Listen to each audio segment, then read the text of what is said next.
WheresMyDingus. Hello, everybody, and welcome to the newest indoor adventure in Ghosts of Saltmarsh, the Styes, Part 8. Today is May 21st, 2020, and you are loved. And that is a very important thing that we like to remind each and every single one of our viewers at the beginning of each and every single one of our sessions. If this is your first time joining us, you can check out all of our VODs wherever audiocasts are made available for free or at youtube.com/indooradventures. If you would like to help support the show, consider going to patreon.com/indooradventures. You can find yourself in the listening group of our after show called Nights in the Courtyard, where we answer questions not only from the community, but also from each other. So if you have any questions for us, for either myself, the players, please post them in either the side chat or join us on Discord, and we'll be sure to check it out and answer the questions. The easiest way, of course, is through Questions for the Courts. We have a side chat set up specifically for it. If this is... I was going to say if this is your first time joining. I just did that bit. But speaking of bits that I haven't done yet, did you know we have a giveaway going on that's going to be going on until the 25th? And then on my birthday, I will continue this weird Hobbit birthday I seem to be having, and I will be giving things away. So on the 26th, we will find out which one of you is going to be getting an 11-piece dice set from Die Hard Dice sent to your house, and which one of you will be receiving a 7-piece dice set. The easiest way, of course, is to follow the link that has been posted in the chat over here. Or at least it should be posting. I don't know why it's not. There might be some delay. Also, if you have found yourself stuck at home and you're looking for more tabletop games to possibly get involved in, but you're a little burnt out on Dungeons and Dragons, I know, it sounds crazy, but if you are, have we got a bundle from for you? Our dear friends behind the Power Outage Tabletop RPG have let me know that apparently they are a part of the Shelter in Play bundle, which is currently available through Drive-Thru RPG. That is a bundle that has been set up for specifically players, families, other people who have been stuck inside due to all of the events that have been transpiring outside of this window. But that is going to be $170 worth of product for the low price of $10. And of course, all of the money that you end up putting into the Shelter and Play bundle ends up going to charity. So it's a pretty sweet deal. I would recommend checking it out. I've already purchased it for myself because honestly, how do you pass up those amounts of savings? But that is it for my spiel. So, hey Dingo, who are you playing today? I'm Dingo, she, her, and for the final time, I am playing Hish Sunguard, the half-orc fighter, he, him. What's up, everybody? It's your boy Reeves, he, him, and I will be starring as Ulman Dark and Hamdark, the Slime and Dagger. Hi, I'm Cyber, he, him, and I play Albus, the Albus. Also he, him. And I'm KyleWithAnN, and it has been my pleasure playing Jilfa'en Lyrandar, formerly a cleric of Umberly, now a cleric of Tharsden, and who knows where life will take her. We both use she, her pronouns. And it has been my honor to be your dungeon master for this adventure. And I am the indoor adventurer. Let's kick off. So the last time you guys ended up joining us for this wonderful excursion through the city streets of Moran, you had successfully been able to remove Maros, your Jill's older brother, from the situation with a well-timed suggestion spell. Well-timed being the exact phrase that we're going to be using because you were able to maintain it for upwards of 16 hours, making sure that Maros was as far away as possible when you decided to go up against the church body that he seemed to have found himself being a part of. You ended up going to the sunken, or not sunken, but slightly submerged ship where you know that the cult of Tharsden has been worshipping. And after a intense series of mental anguish, you were all able to successfully shed off the attempted enslavement ability caused by one Sgothga to then encounter this aboleth in the midst of combat. After the combat it was then during this combat that Hish, you ended up failing 2 constitution saves, one of which made it a little bit harder to breathe above water, and the other leaving both your skin and Albus, who had also failed that constitution save skin, a little bit more like chapstick. It's slightly translucent, not exactly going super great. Albus went down during the course of the battle, but thankfully has been stabilized and is back with 1 HP. Ulman, you are also finding it difficult to breathe above the water level. And Jill, you are currently looking down at all 3 of your remaining friends in the water next to the corpse of this large galaxy-like catfish. So that is where we are going to pick up. So, what's the plan, gang? Sgothga has been defeated, and all seems calm. We don't feel good about it. Is it over? No. Yeah, no. Ulman swims up to just under the surface, and then extends his blade out to touch your foot so that he can talk to you. I Well, don't think this is over God. at all.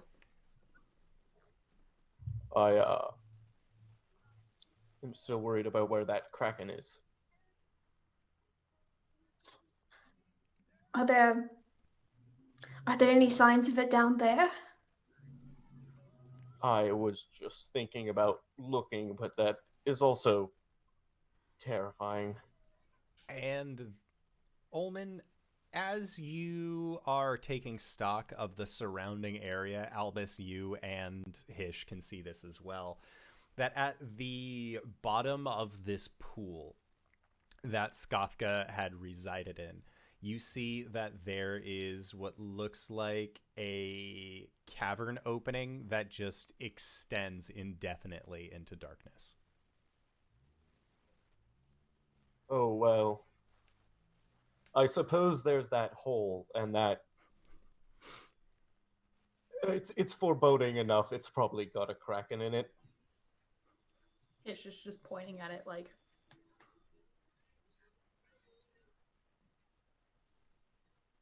We should... I'm worried about the rest of the worshippers coming in here, but if we can get I'm going to swim down. healed up a little, Okay. or we could just go.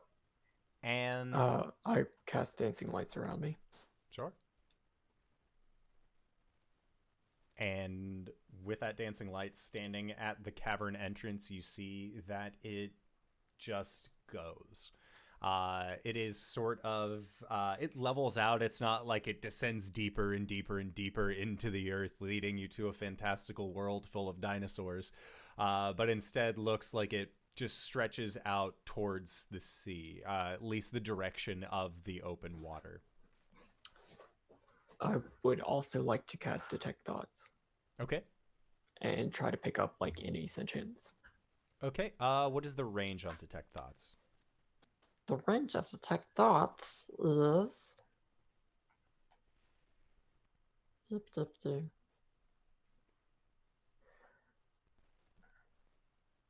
can also use the, 30 feet. 30 feet. You do not sense anything within 30 feet. Cool. I'm keep it up though. Okay. And I don't know. What I want to do is I want to look around because like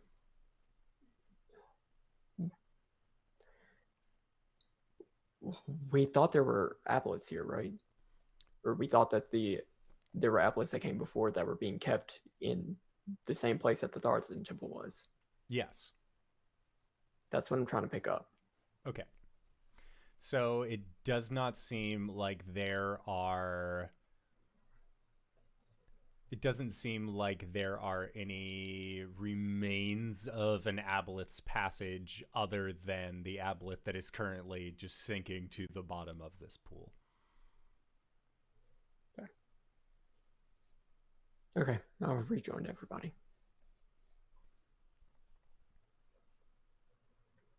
Okay. Sounds good. So, Albus, being an aboleth, you are familiar with the condition that you are currently afflicted by, and you see that Hish is also currently afflicted by the same yuckiness. You know that if, in your current state, that if you were to be exposed to air for longer than 10 minutes or so, that you would start taking damage. Same thing goes for Hish. But you do know that there are means of taking care of this affliction. It would take a heal or some other healing spell cast at 6th level in order to actually take care of this disease, and that would most likely be for just one individual unless there was a mass form of healing that could be taken care of, again, at said spell level. I relay as much to Jill. Okay, And Hish. Yeah, I don't think Hish has noticed yet. I think sort of in the background, he's just been kind of swimming up to the surface, realizing he can't breathe and just kind of gasping and then going back under and then trying again. I don't think he's noticed like the skin sliminess yet. So I have both good and bad news. I think I can reverse this. However, I only have the capability to do it for one person. Today, at least. Then do it for Hish.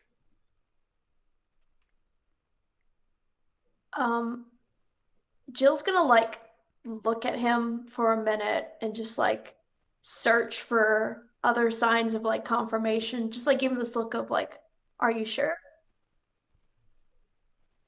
Yeah, and then Albus will step out of the water and use shape water to put a water bubble around him. All right, perfect. Jill will just kind of be like, oh, okay, thank heavens. All right, Hish, I'm gonna need you to come swim up here a little bit, please. Yeah, he paddles over and sort of breaks the surface. Oh, don't worry, this will be over soon. And then I'm going to cast Heal, that's 6th level.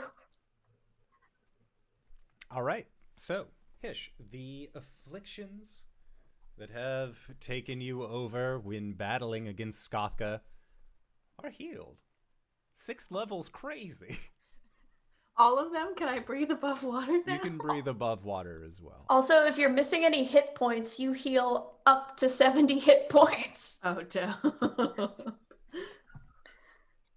Just like a little shot of morphine. Okay. Ulman, you will still have, I believe you rolled a 3 on your D4 last week, which means that you have a total of 3 hours until you are able to breathe air again. Are we thinking that we're going to go after the kraken right now? I mean, we're here. Will this opportunity ever present itself to us again? It may not. So, I think I cannot worry about the fact that I can't breathe air for a bit now. Do you have a way to breathe water? I do not. He takes off his hat, offers it to you. And does the hat Sure. require attunement? I have a potion of water breathing. How long does that last? An hour. It sure does require attunement. can you tell? It will have a little triangle with an A next to it. Gotcha.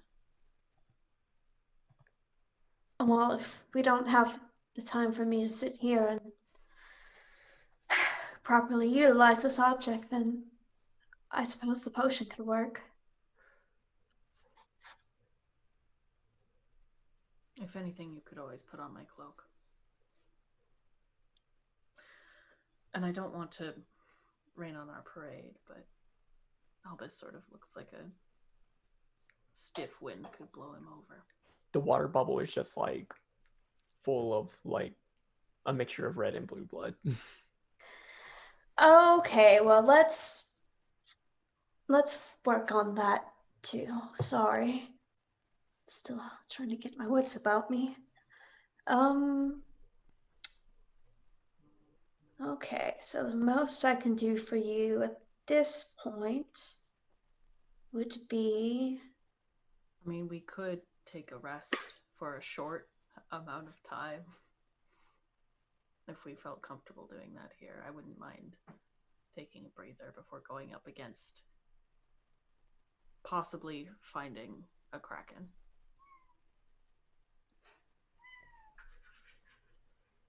I mean, We'll have to be watchful, but I think we can take a moment. okay. Okay.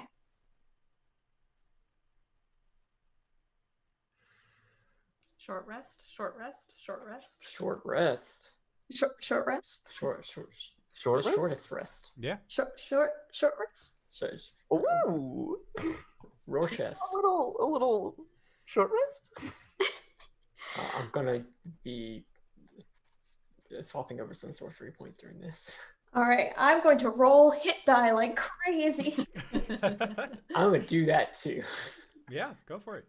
All right. Dice rolling montage. Okay, it's 1.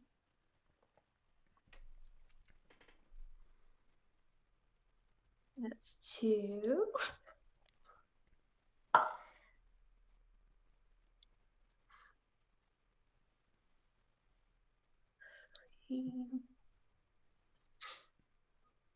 I spent 2 when I could have totally spent 1, but that's fine. 4.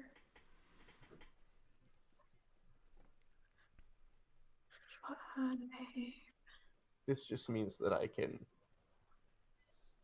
curse the kraken. Yeah. Yep. Yeah.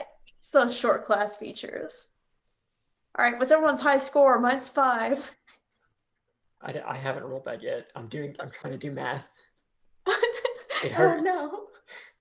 It hurts so bad. Don't do that. I hate when this game makes me do math. This game about numbers? Fuck it. Oof, owie. Excuse me? What if we just used coins instead? No, I'm oof owieing about my long rest classes. Mm. They're Mhm. great. They're great. All right, Tony. Okay. D8. Oh, can I attune to the hat while this is happening? Yeah, for sure. Okay, I'm just gonna I'll wear the hat. It is a cowboy hat, right? It's a 10-gallon, yeah. Fuck yeah. Jill's just like, It it cinches in to be nice and comfy. You know, it's not too big of a hat now. this still is not my aesthetic. It's not quite a 10-gallon, but that's all right. I mean, I will say it does suit you, Jill. Surprisingly. Hish, you don't have to speak in lies. She's just looking over the pool of water, looking at her reflection, just like, Maybe if it was like a black hat, like metal studs on it or something, maybe that would work. But like Ulman's is like the bright and colorful cowboy hat. Y'all know Holes, like Kissing Kate Barlow? Mm-hmm. It's a good cowboy hat. The one I was thinking about is the one that Clint Eastwood wears in The Good, the Bad, and the Ugly. I would have to Or Google that. maybe a to. fistful of dollars. Certainly a few dollars more. Oh no, this isn't Jill's style at all. The brown clashing with the black. Listen, it could be worse. It could be 10 whole gallons. So. All right, I've used every single one of my hit die. Name's Ulman Dimmadome. How you feeling? on a scale from 1 to 49 out of 49. Okay, perfect. We did it, gang. Okay. And All all right. that is in front of you now is this dark, vacant hole.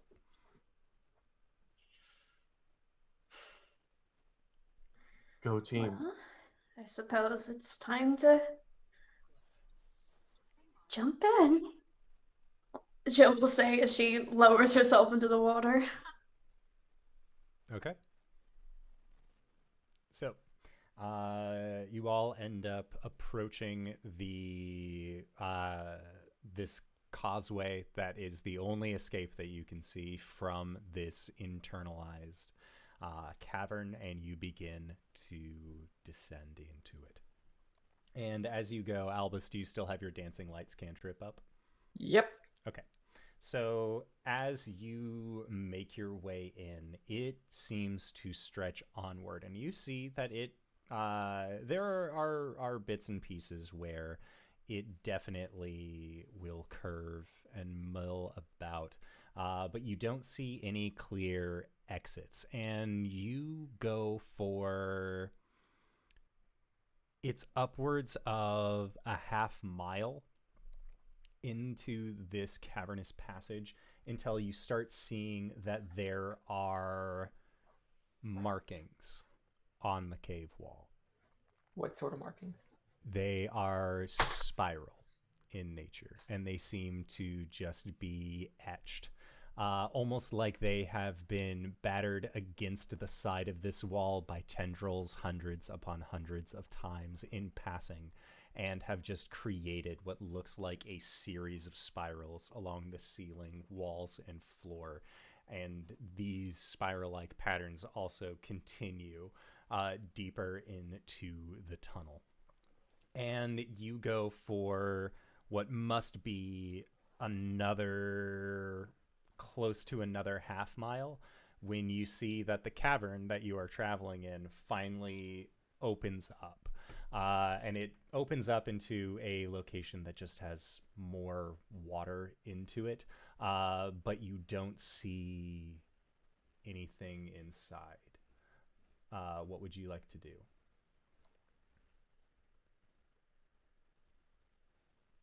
There's no immediate movement or anything like that that's coming from the other cavern.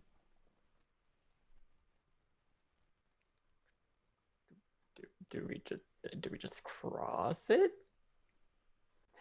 The fact that we're given a choice makes me think no. Doesn't make me feel good. I would like to perceive it. I would like to vibe check it. Okay. Yeah, I'd like to roll perception. Perceive. Sure. Make a perception check. Dirty 20. Okay. Water really distorts things, and I can't come out from above water. So that's a 10 with a nat 1. Okay. 24 for Hish.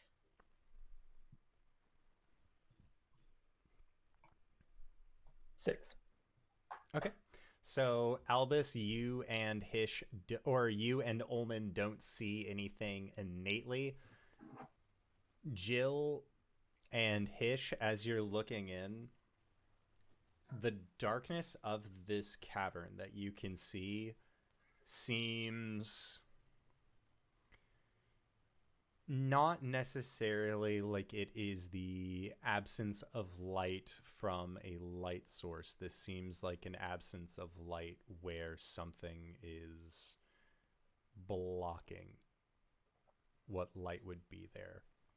And there is a moment where it seems to shift just ever so, this darkness, and as it does, Hish, you and Jill can make out what looks like a solid mass with at least 8 tendrils following behind it that just seem to shift ever so and then find themselves resting once more. And as you get closer, you can see that there is a very, very, very faint reddish aura that comes from towards where you know the surface would be. Oh my god, is this it? Are we getting the evil calamari tonight?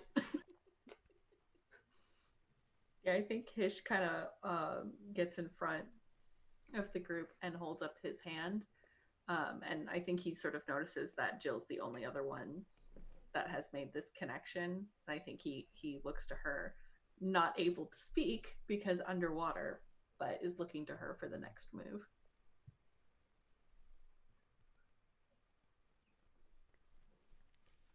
Can you speak underwater if you can breathe underwater? You can exhale as you normally would.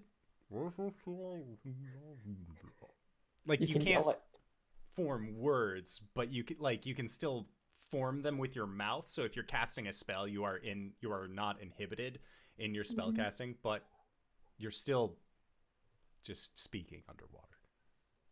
Yeah. Get Albus's attention.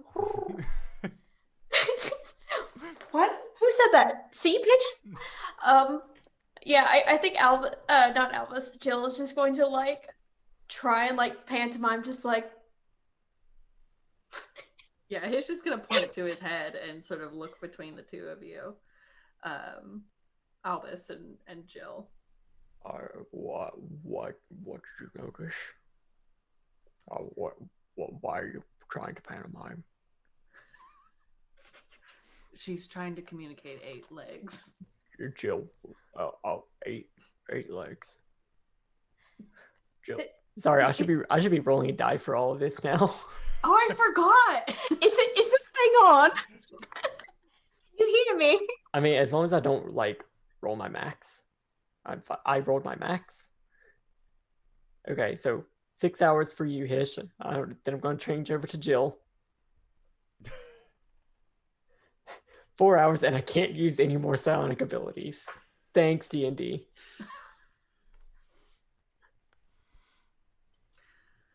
Incredible.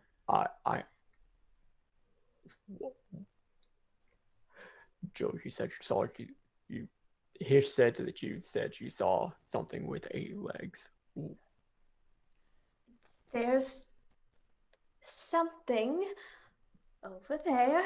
I have some suspicions as to what it might be, but there's also a very unsightly red aura coming from what I assume is the surface over there, so perhaps we should be cautious. Okay. As a bonus action, I'm going to use my psi replenishment to get my psychic die back. Do I notice the things that have been pointed out? Now that they have been pointed out, yes. Albus, how many legs does the kraken have? I've never Wait. counted. How many legs does a kraken have? It depends on the kraken, right? Yeah. They look different. Yeah, and they aren't legs. They're just squiddle They- tendrils. Legs. Oh, let me roll my Well, when you D8. say 8 legs to Albus after he's like smashed a Aha. smashed a lolth thing. We're good. Albus is going to psychically respond to that question. They be looking different.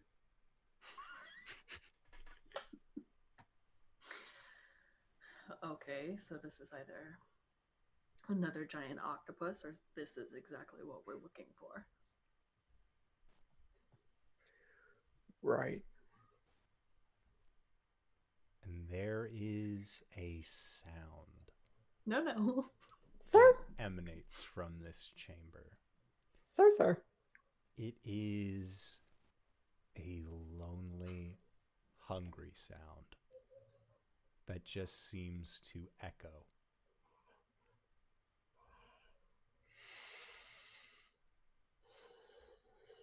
That is all. What does this sound? I mean, do we recognize the sound? This is not a sound that an aboleth would make. This is Okay. not a sound that a human would make. This is Okay. something that only a denizen of the deep sea is capable of producing. And based off of the sound, do we get the sense that it has noticed us? No, Do we know where it is? you do. Okay. It is inside that chamber and above. So it's above us. So That it's blocking out the you guys light. had swam down into a long tunnel, and you now see the exit of that tunnel, where you know Right. that there is more water that then Right. stems up, possibly in another chamber. So Right. you were hearing that sound emanate from above you in the other chamber, but it then echoes down through the cavern that you are in. Okay. I mean, are y'all ready for a boss battle? We're here. This is what we came here for. Jill will just be like, Ma'am? Who is still like squinting in the darkness finally notices and like swims over and touches you. So, what? there's a kraken over there. Oh, great. Let's go get it. All right. Let's get them, boys. Let me at him. Is he underwater? That would be especially helpful. The Kraken is indeed underwater. Let's just. It's not one of those newfangled land krakens. No. With 8 legs. The air kraken. 200 horsepower. You heard it here. Acromantulas, land krakens. Gross. I hate that. Hish is gonna very cautiously swim in, presumably underneath this kraken. Make a stealth check. I'm gonna turn off my dancing lights. We'll also make a stealth check.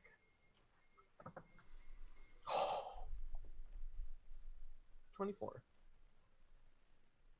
Okay. I got a 19 for kraken swim. I Oh, got a 13. are we being stealthy? We're attempting.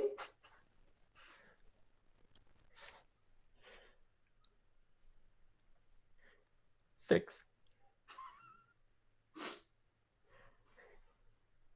Jill? You want some bardic inspiration? Sure. if you're buying. Mm-hmm. Take it.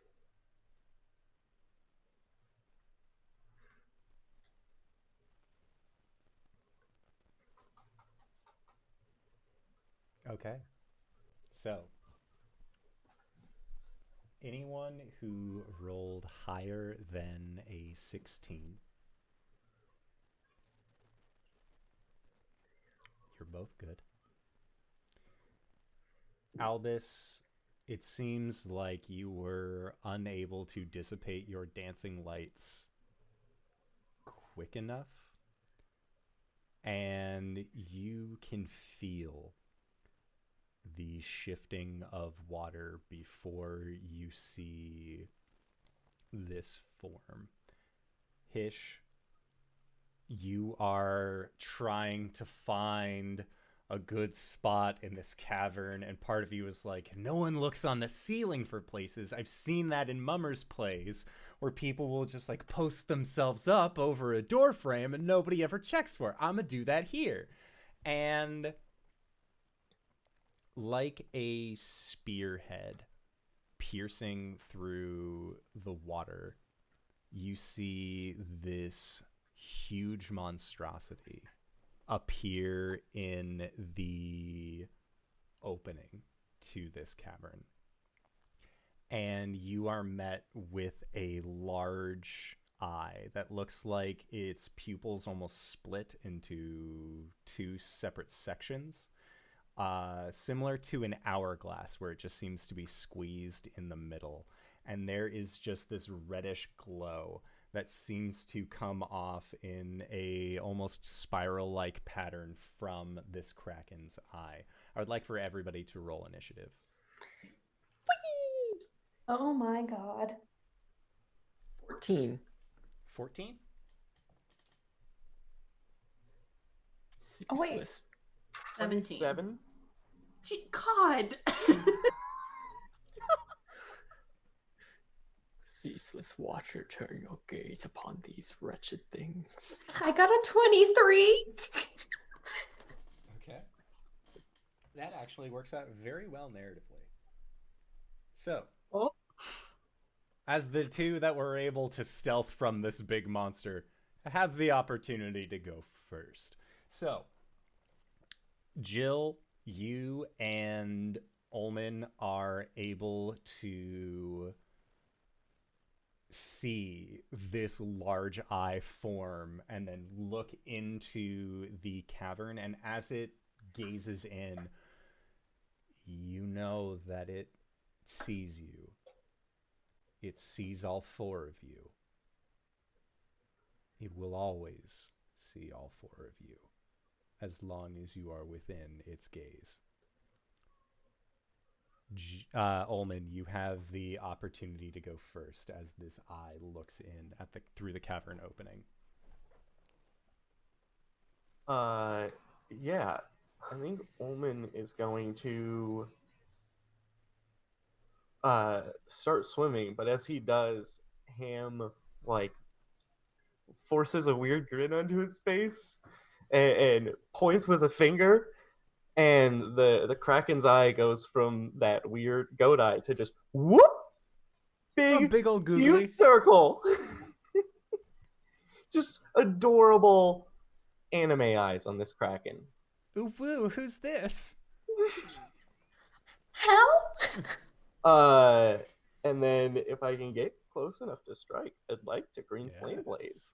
Of course. You can certainly find yourself within melee range.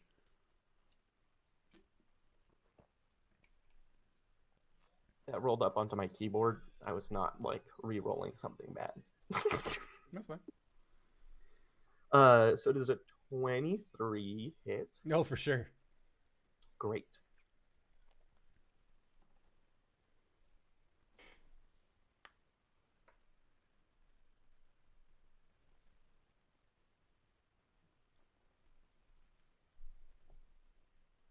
So 13 weapon damage and 14 fire damage. Hoo-hoo. Okay, so...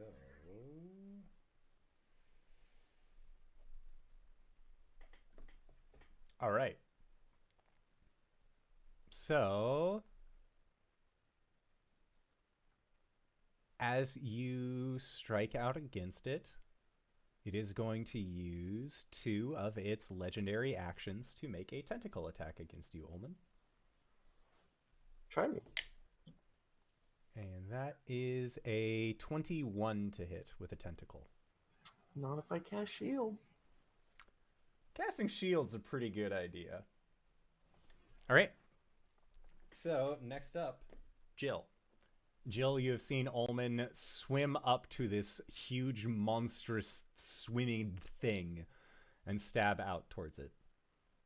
What is Jill's move? I think Jill is just going to I guess freeze for a moment, taking this all in, and then we'll hand over her hand with the mark as it begins to glow with the reddish radiant energy as she sends out a guiding bolt right to his eyeball. Okay. Sounds good. Make an attack roll. And we're gonna do it at 4th level. Okay. That is a 21. That'll hit. I was like, what is my What is my spell attack bonus? +9. Okay, all right, that's fine. Do I have enough d6? Let's see. 2, 3, 4, 5, 6, 7. Yes. Oh, that's good. Okay. 10, 20, 30 points of radiant damage. Holy shit. Okay. Whew. And that's going to be my turn. Alrighty. So next up is the creature. And it rears back, and you can see like its eye is squinting now that you have blasted it fully with this radiant damage. And Jill, you get it's almost like it forcibly forms a mental connection towards you. And you hear, "No, I am the baby." And it is going to No, I'm baby. make a tentacle attack towards ye. This baby wants power. So, Jill, that is an 18 to hit.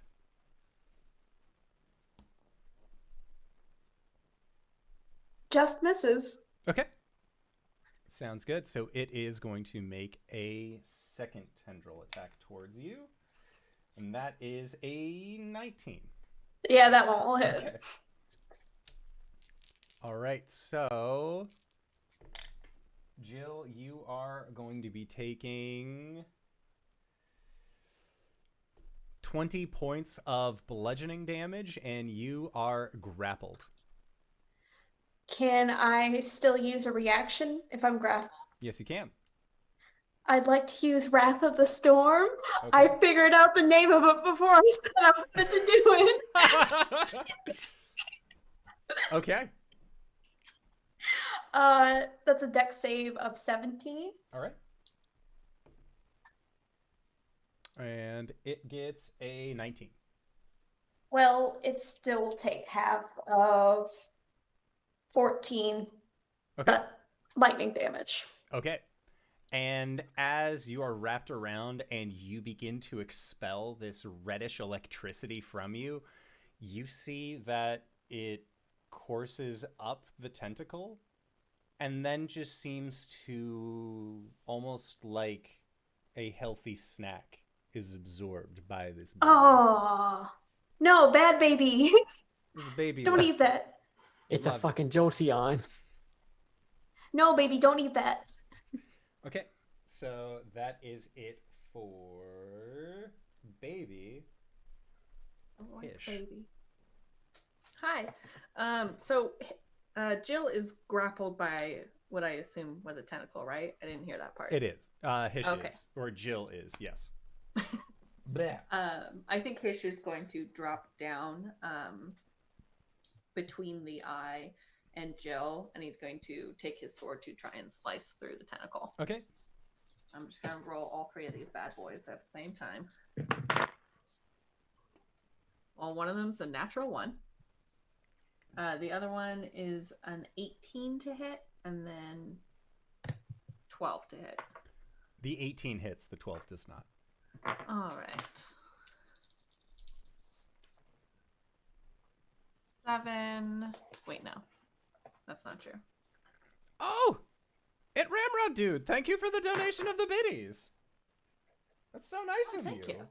Also, Invocarion, thank you for the follow. This is a heart. I need to get a good sound thing.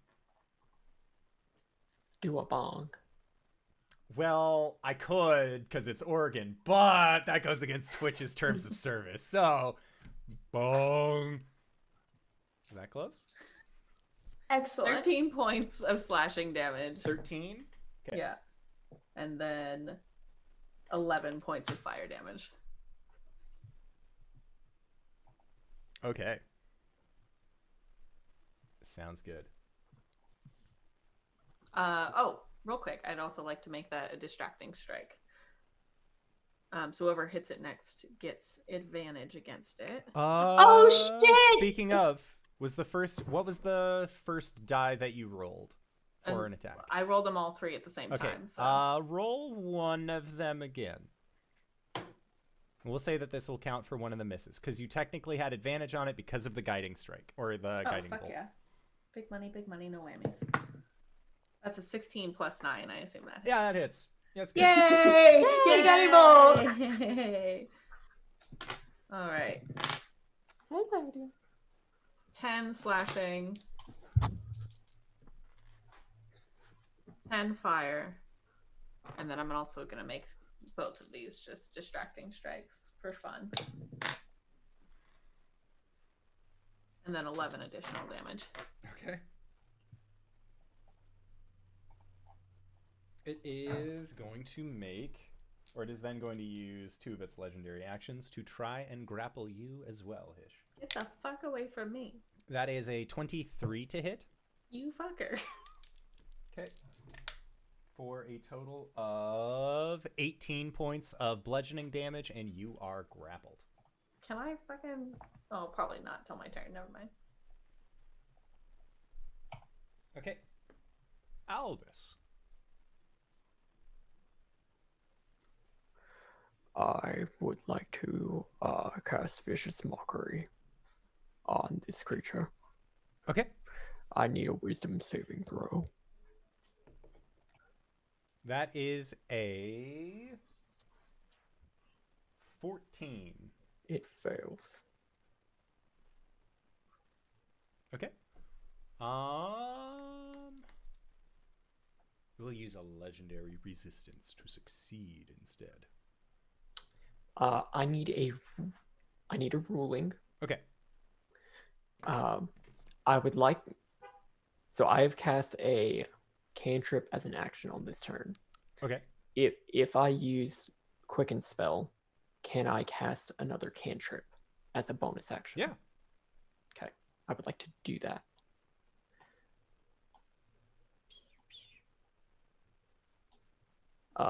And I would like to cast Vicious Mockery one more time, and I need another Wisdom save. Okay. That is a 26. Okay, that one succeeds too. Okay. Okay. Sounds I got one. I got one. okay. So.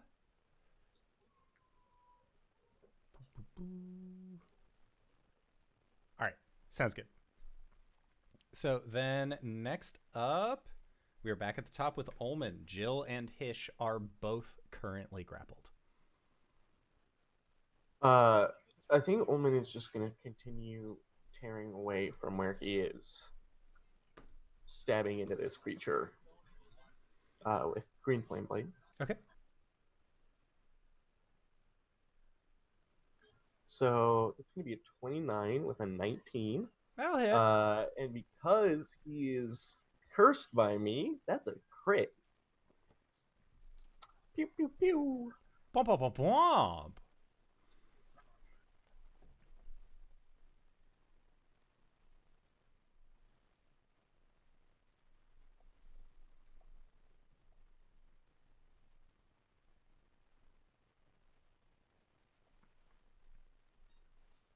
$36 weapon damage. And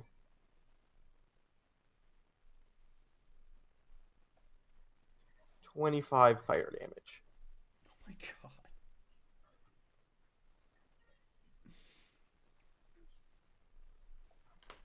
Okay. That's all my actions. It lets out a screech in this water that you feel would probably be even more horrific on land. It is a sound that can only be made by a maw full of thousands upon thousands of sharp teeth. Jill. I am currently grappled. Yes, you are. I wish to no longer be grappled. I will attempt to get away from this creature by basically blasting its tentacle open with Thunder Wave. Okay. So that is a con save of 17. Okay. That is a 28. Okay, well, it doesn't get pushed off of me, but it will take some thunder damage, hopefully. Okay, that'll be 3 points of thunder damage. Take that. Gotcha. All right, so it is now the baby's turn.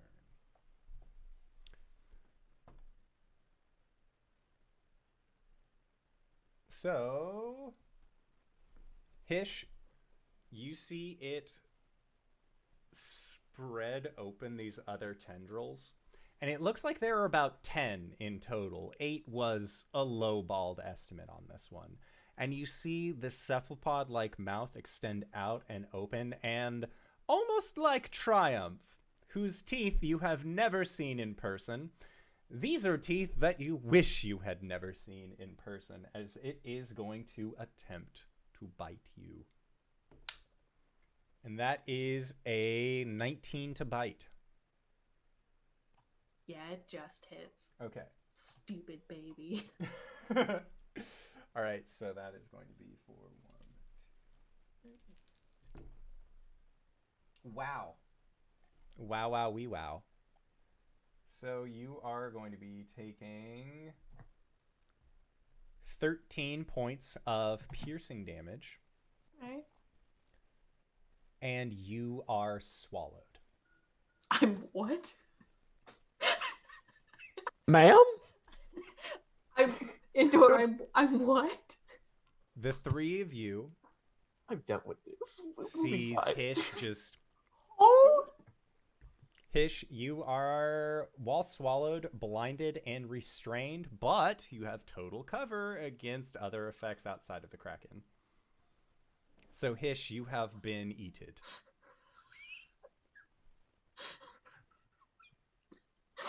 Uh-huh.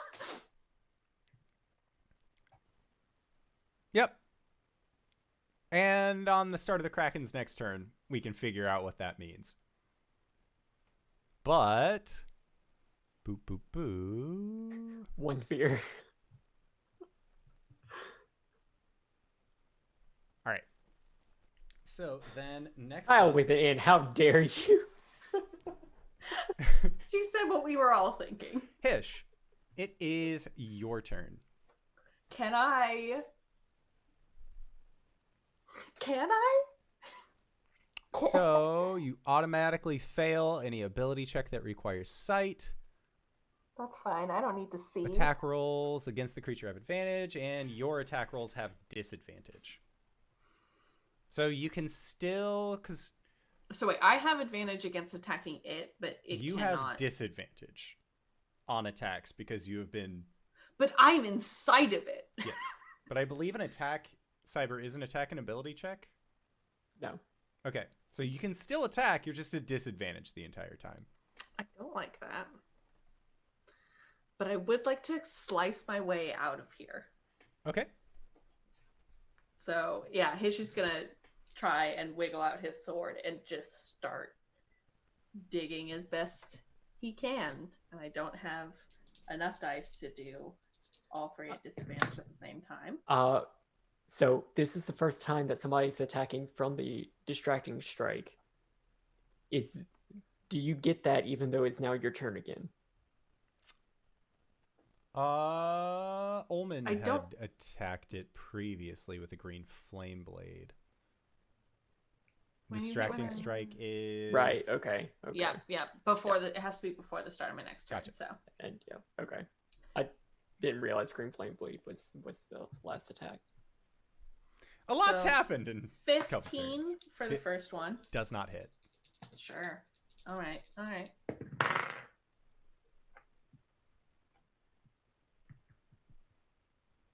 21 for the second 21 one? hits. Okay, great. Great. Let's just hold on to that. I'm going to go ahead and make my third one. Well, I rolled 2 4s, so no.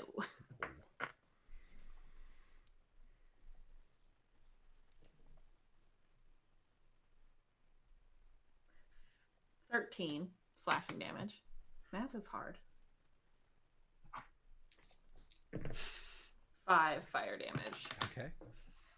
And I can't, well, I don't know that I could make it a distracting strike. Or any kind of strike, really. I mean, there's nothing more distracting than internal pain. That's kind of concerning. Instant heartburn from having eaten you. I do see someone is slicing my tongue. This I is would be rather concerned uncomfortable. and distracted. Can I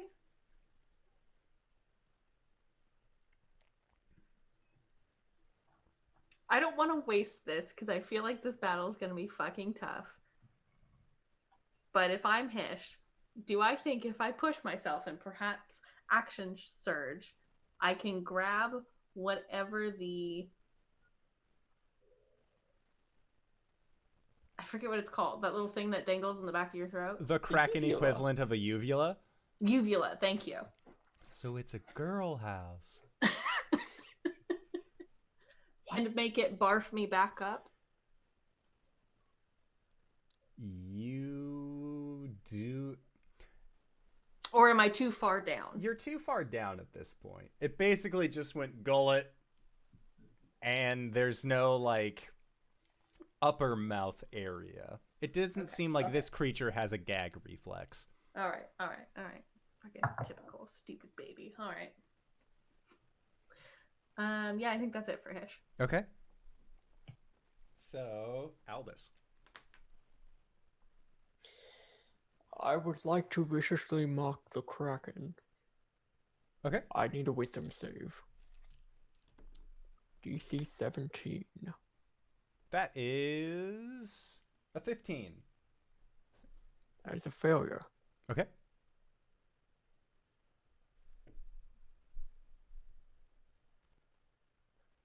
Alright. Well, 5 points of psychic damage, and it will have disadvantage on the next attack roll it makes before the end of its next turn. And for my bonus action, Ulman takes some Bardic Inspiration. That's my turn. Okay. Ulman, it is your turn.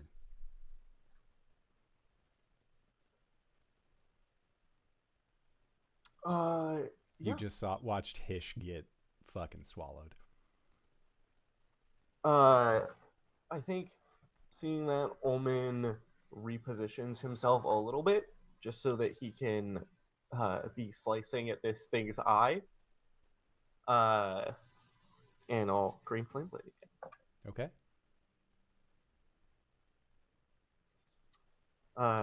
24. That'll hit. Great.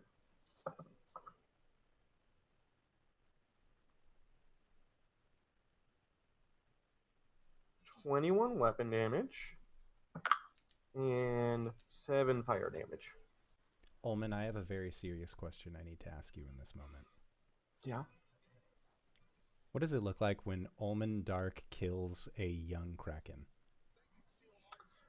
Ulman sees his chance as Hish is being swallowed and the tentacles are more occupied by that than him, and repositions himself over just inches from this kraken's eye.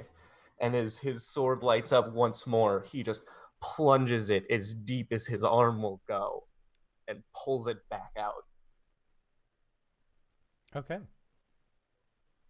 Sounds good. And you do it. Hish, you are still trapped inside of this creature, but you feel like it shudders, and then the muscles that have formed themselves around you to keep you in place seem to relax. Jill, the tendril keeping you wrapped in its grapple, also begins to relax. And Albus, you watch as your bodyguard has done more than just protect the oceans, than protect you. Ulman has protected the ocean at this point. And Jill, the last thing that this creature sends to you is, I was promised the sea.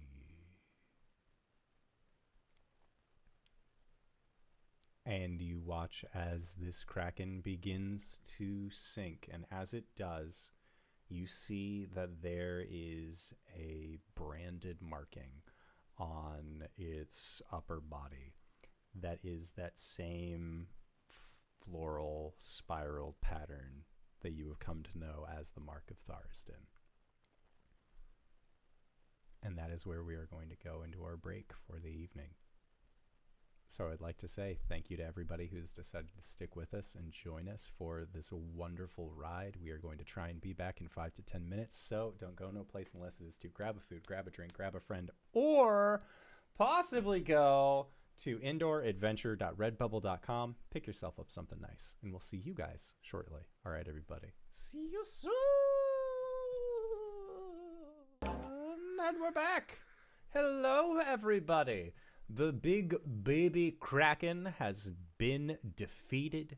You are all within its lair watching as it falls to the bottom of its cavern, except for Hish, who is still inside of said kraken. But as it begins to sink, Hish, you were actually very close to it in the initiative order, and not even a turn had gone by that you had been eaten, so it actually doesn't take you very much effort at all, being the big bulky sailor boy that you were born to be, to then swim out of said kraken's mouth. And as you look back on it, you see that one of its eyes has just, it got emptied.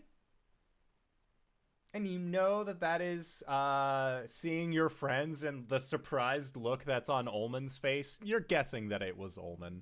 Mm-hmm. But the beast is defeated. You are now underneath the water. And you can see above you that there is surface tension. What would you like to do?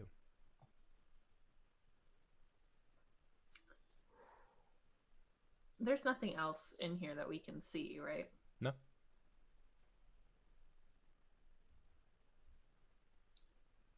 Do you head back through the cavern that you were in, or do you go and ascend? No, I think Hish swims straight up. Yeah. Okay. So, as you ascend up, you end up breaking the surface, and looking around in this chamber, you see that it is covered in these spiral-like sigils. That every surface of this area has just been filled to the brim with these spirals. And you can see that there is an open door that then sort of leads outward, and it's almost like you're in an actual temple now. The surrounding area looks like it is of quality make versus the sunken ship that you were in previously. And you can actually hear what sounds like movement coming from an adjacent room. One that you can see through this tunnel. And as you go to get nearer to this source of movement, you see that there are two creatures that look like very large fish if they were completely white and had three eyes, and the two of them seem to sort of just be like looking at each other, having a conversation of sorts, but it's a conversation that you are not privy to. And as the group emerges and approaches, they sort of twist their heads towards your group, and they squint. Ulman, you had had your hand raised. I don't think I can breathe yet. I don't think that Ulman is able to breathe either. I mean, So I gotta chill. it's 10 minutes until you can step out, right?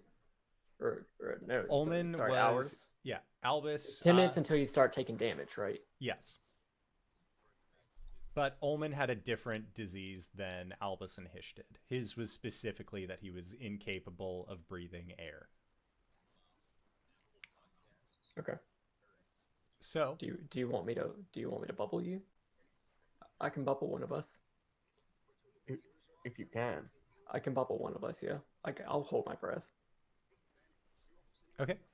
So Ulman, you just have this bubble of water over your head. Albus, I'll keep changing it up. yeah, just pass Just- it back and forth. It's like the opposite of Avatar. Yes. And as you approach, Albus, you receive a direct mental connection from one of these creatures that just says, My word! What are you doing over there? Don't you know? Past this point is dangerous. Very dangerous indeed. Are you a member of Sgothga? No, I don't think he's a member of Sgothga's Count. Oh, quiet, you. and it seems like these two aboleths are talking back and forth, but including you in on their mental relay. Are you a member of Sgothga's Count? I I'm don't not think a he me- is. I am not a member of Sgothga's cult. Wait, is that you? Is that you, Galitha? Ooh? I would recognize that voice anywhere. You are the Seeker. You're here. Must mean good tidings are afoot. Unless... Unless... There is none less. Sgothga has been killed. As has his pet. And you see the two aboleths just pause. The rest of you see them look at each other. And then back towards Albus. You sent him back to the Endless Nadir. Yes, and he seemed quite pleased about that. Well, of course he would. It would give him time to gather up his forces again. But... But what? But... we know where he's going. You do. Yes. We do? I mean, yes, of course. Do they? Can I They do. get some cheeky insight? I'll say yes. I will say that you're cheeky. Your creatures your kind are incapable of lying. 21. And these creatures are also incapable of lying. And through a conversation with these two aboleths, you are able to gather that they know where Sgothga will be reforming. There are those within the Endless Nadir who remember when Sgothga was first formed, and they assume that he will form in his place again.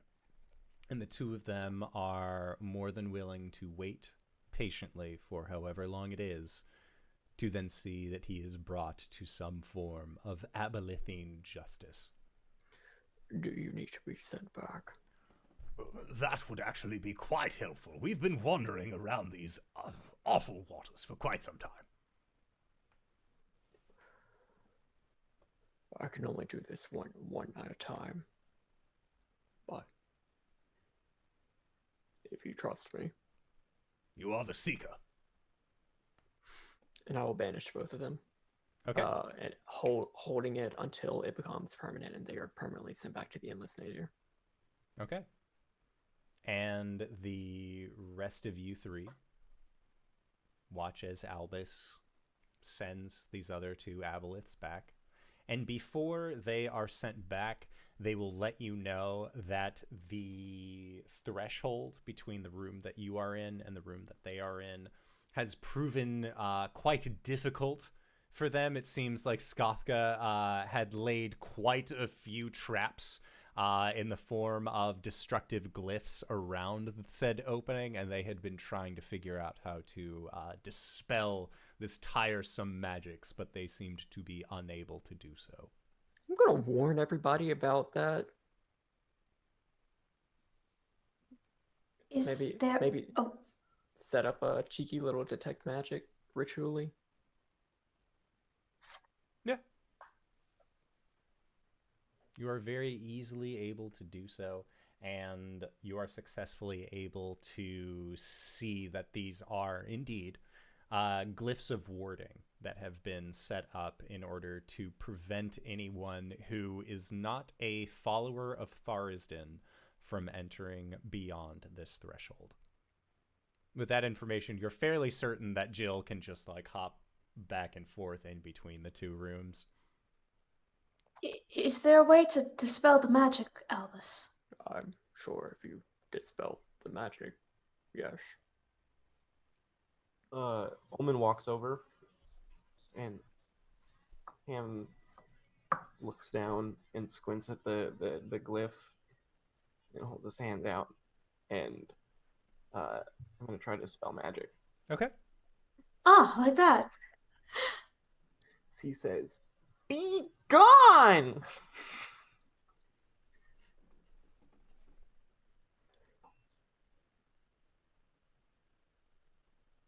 Yeah, like that, I suppose.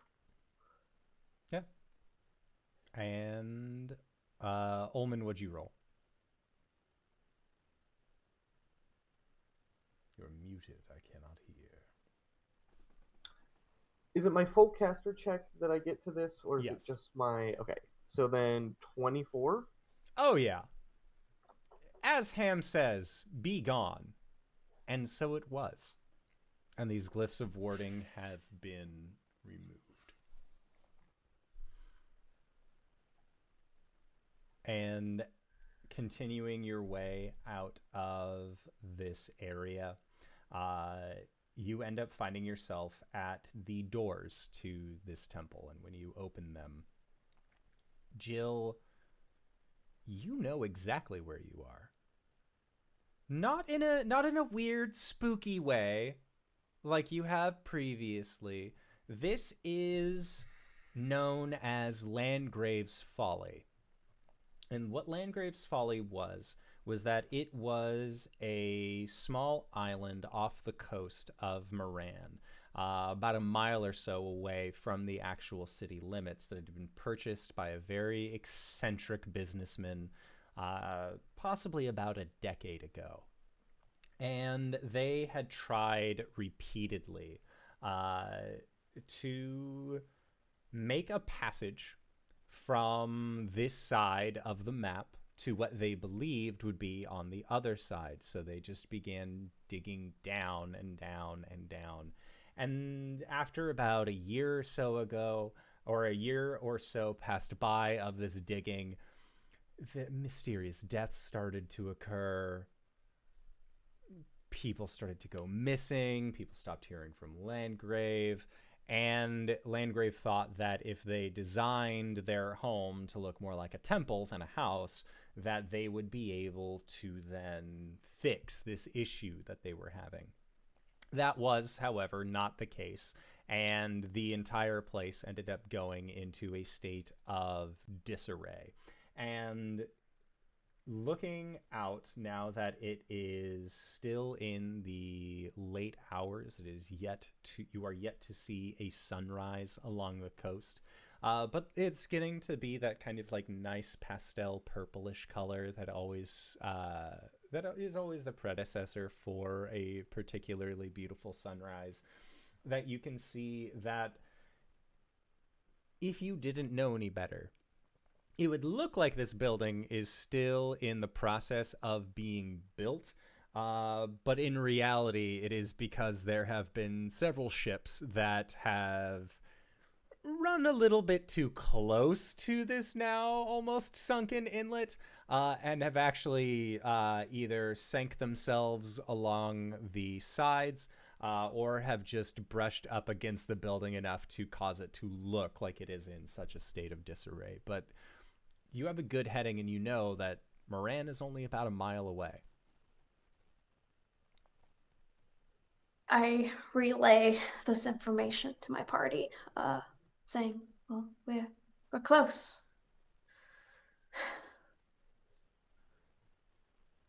Great. It feels almost anticlimactic. He looks at you, Albus, and I honestly expected you to just kind of poof when this was done, and I don't know why it's taken me aback so much that you're still here, but do you know? No. I don't know. All right. Maybe there's still... I mean, your job's supposed... Whenever your job ends, you're supposed to go back, right?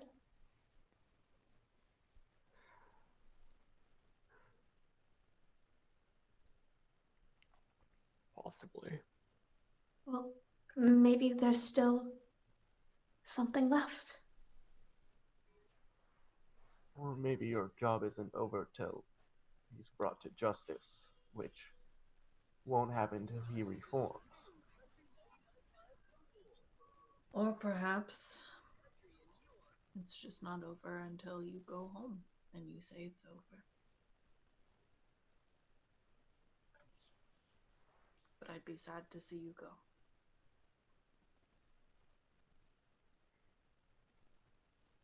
And he'll just quietly nod.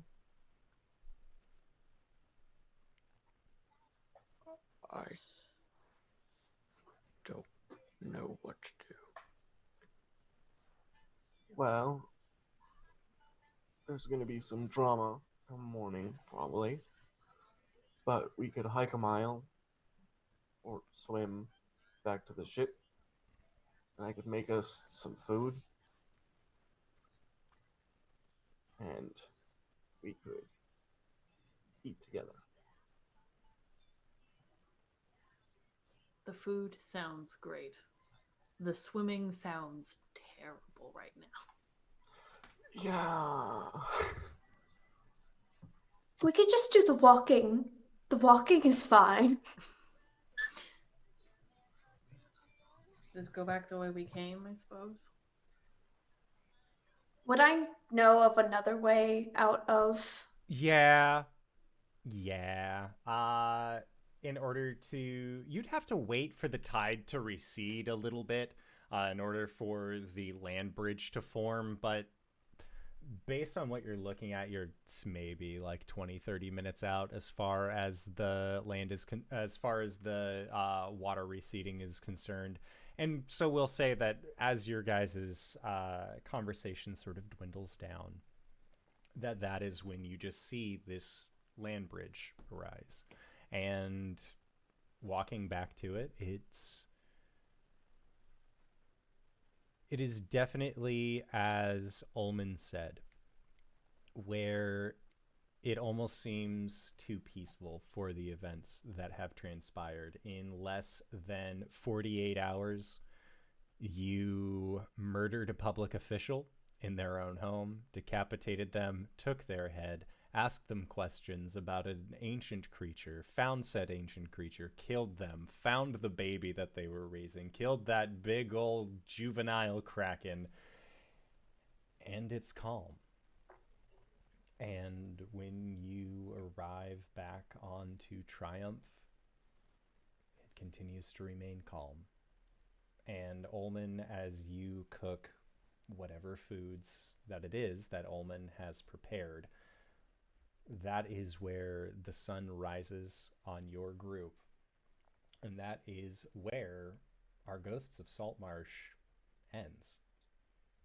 But being the dungeon master that I am unhappy with you guys just sitting around a dinner place or a breakfast table eating food. So I need to make you suffer. no. In a complete alteration of form. How does your story end? Or how does it continue? We're looking at about 5 to 10 years of what you want to be the ending of your character. What is your, not, again, we did not end on a sunset. We ended on a sunrise. So what's your character's sunrise? You tell me. Let's go around in the same order that we typically introduce ourselves. No, not Dingo. Okay, we'll do Jill. We'll do Jill first. Come back to me. I gotta think of one. Fine. All right. Albus, yours is the most immediate. You know that your job is over, much in the same way that Hish had suggested. You can go back to the Endless Nadir whenever. Your job has been completed. You have sent Sgothga home. In the weirdest way. You don't feel like the Endless Nadir is Sgothga's home, but to the Aboleth's home. You sent the 2 other Aboleths that were assisting you back. They seem to know how long it will take for Sgothga to form. So what does Albus do in the meantime? Does he immediately head back, or does he stay on the material plane for a while?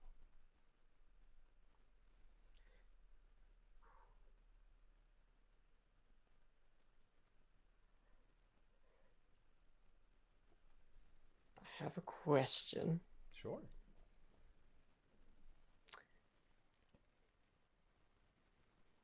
Once his job is over,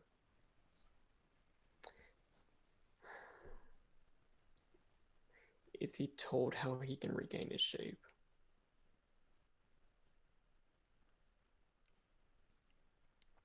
I would say yes. In that, in order to regain your shape, you would simply need to, at this point, return to left lung.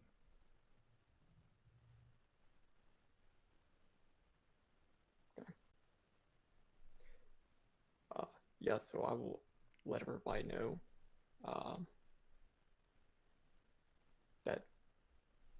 that is what I need to do.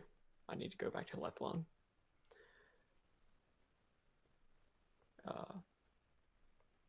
And not be confined to this existence of pain.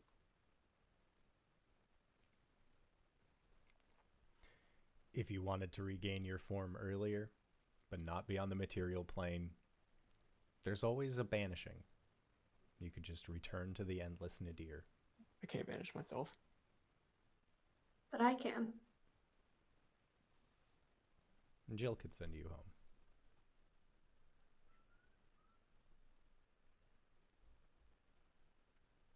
And if you say the word, she'll do so.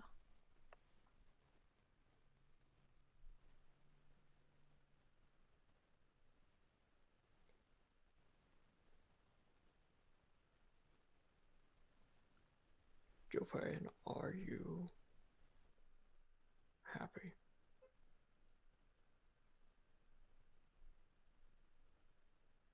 No, not yet. But, I'm going to find it out there somehow. What I'm supposed to be doing, what makes me happy.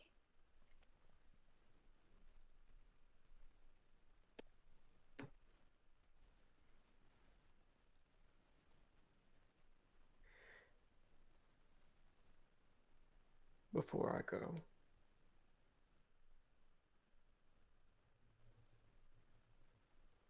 I need to know.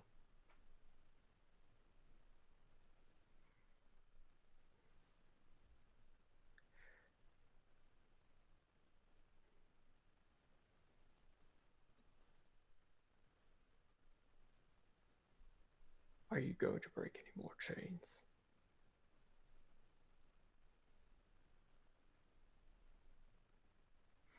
Are you going to continue serving this thing that will use you to try and release itself and try to become the end of everything?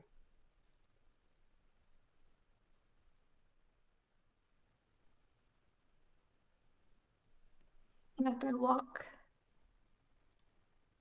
is dictated by me alone.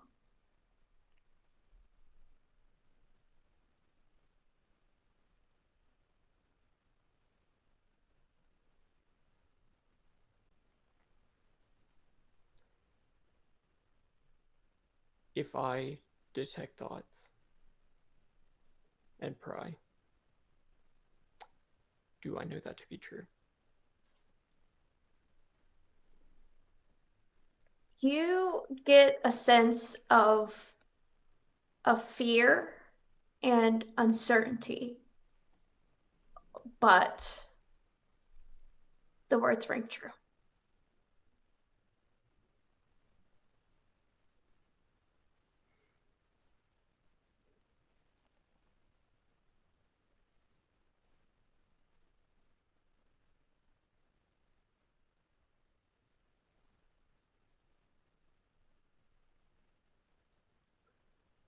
If at any point that becomes uncertain, if at any point you need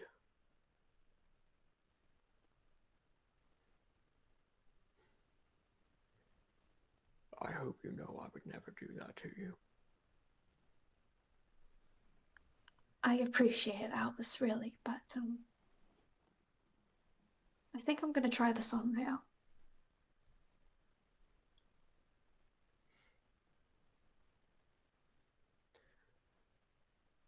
Ulman.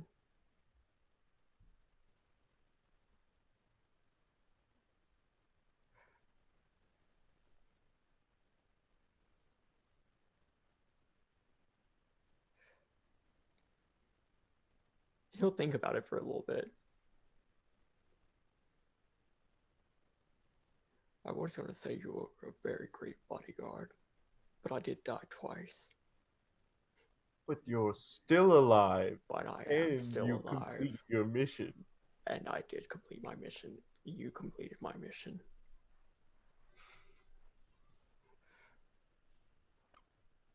And for that, I'm grateful. I'm gonna miss you. I may be back. I hope you can find a way to do it where your head doesn't hurt. What would make you happy? I don't know. It's a hard question. But I'm gonna hopefully help out this city some. If you could get a message to my daughter of where I'm at, if she wants to see me, I would appreciate it. If I can find her, I will.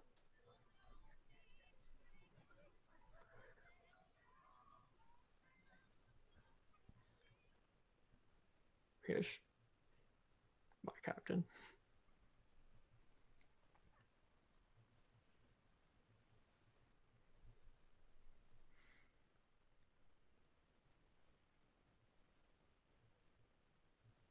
What would make you happy?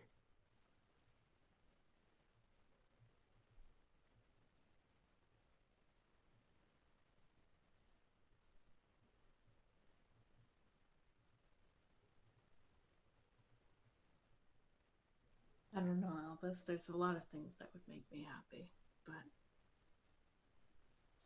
in about 2 weeks, seeing my ex-wife and my son walk over that hillside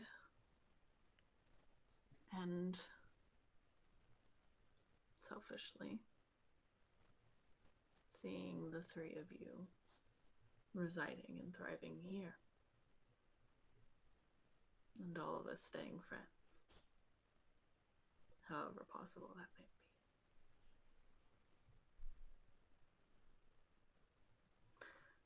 But Albus, I think I'm going to be happy regardless. And it's been an honor knowing you.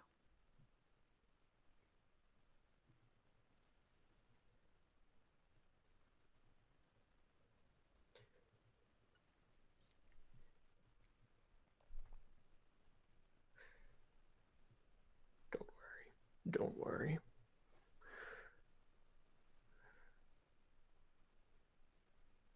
I don't think this is the last time you're hearing of me. Jilfa'en. Yes. Will you please banish me?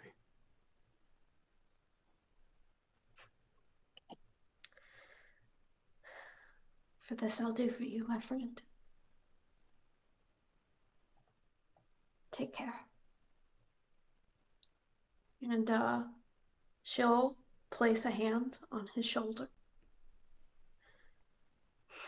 We'll nod and we'll cast banishment. Okay.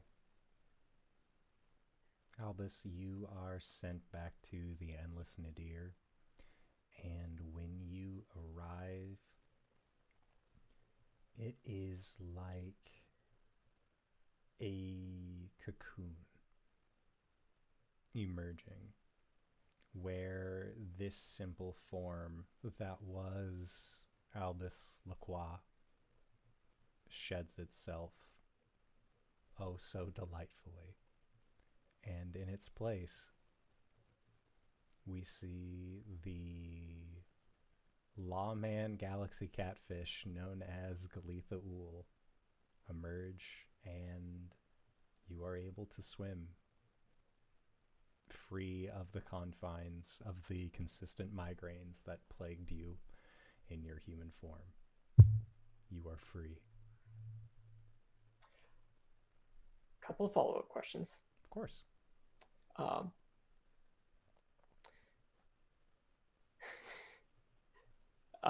There is a way back to the material plane. Yes. How much longer would it take? It will probably take another 15, 20 years.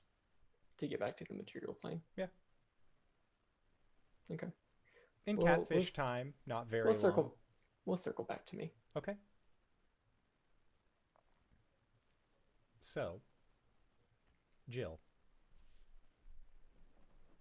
you have sent Albus back home. After about a day,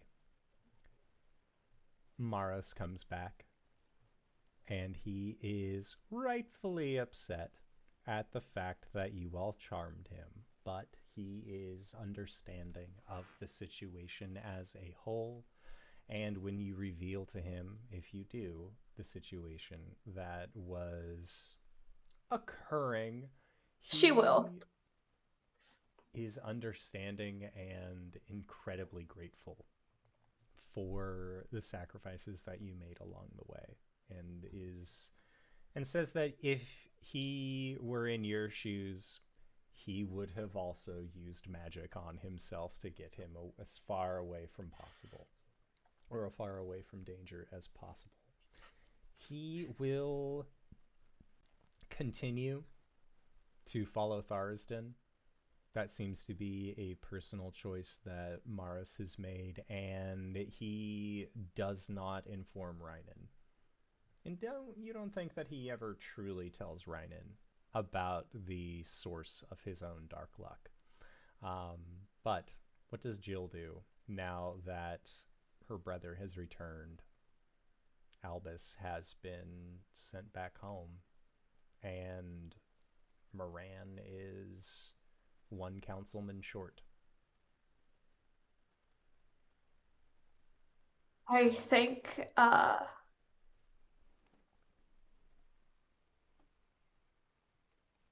hmm.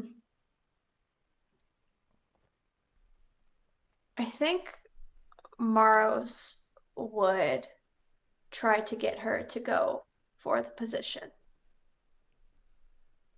And she would tell him no. That there's something that she has to take care of first. And she'll tell him that she needs some time to figure out what she wants her purpose in life to be, and to figure out what it is that she wants to do. And so I think she would go back to the something folly. Landgrave's Folly. Landgrave's Folly. And I think she would take out the journal, and she would take out the pen, and she would tie them in like a little knapsack type thing, and would weigh it down with a rock. And then she'll set it in the water and watch it sink. And as it sinks, you hear, for what you assume to be the last time, very reassuring, warm voice. You're making a mistake. Making a choice. And she'll walk away. Okay. And I think what Jill does in these next few years is she will travel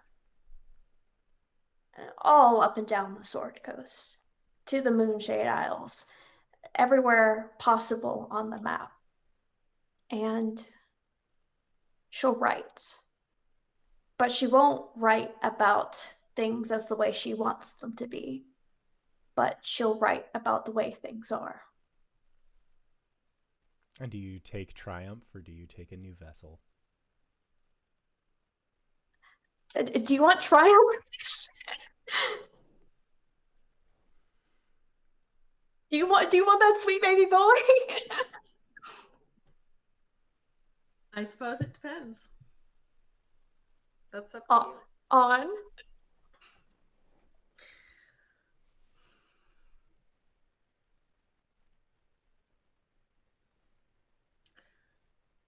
I think it just depends on Jill. I don't think Hish minds either way. And so it just depends on whether she wants to sail with Triumph. What does Triumph want? I've got to consult the ship. Jill and Hish standing on either side of Triumph, being like, "Come here, boy." You have to choose. After you deposit the journal and the pen into the cavern of Landgrave's Folly, you begin hearing less from Triumph. Until eventually you hear nothing. She'll say, Hish, you can keep the boat. I think I'm gonna go on foot. How long will you be gone? Not quite now.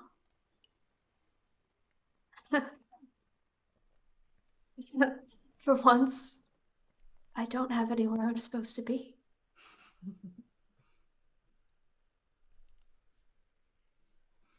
That's wonderful, Jill. I'll write, you know. I hope you will. Perhaps you may see my writing other places. we'll see what I do. I'll keep my eye out. And if you ever want to come home, I'll be here with open heart. Thank you, friend. Always. Ulman.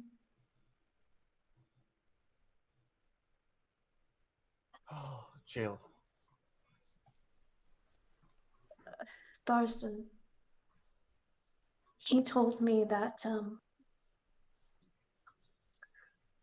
he said that if I could let you free from your form, and you could go back to being a person. And sorry, I guess I never asked you if that's what you wanted. Well, that's not information I expected to receive, and well, you know my feelings on the source. There weren't any, like, sub-clauses to that, were there? There were. What kind of sub-clauses? He said your form was one of the chains.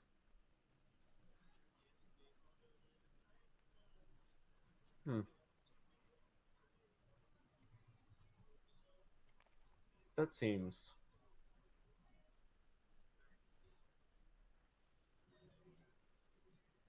Well... I think I'll stay like this for a while. I don't like the idea of giving him more power. And, maybe I can find that hag in the meantime and confirm it.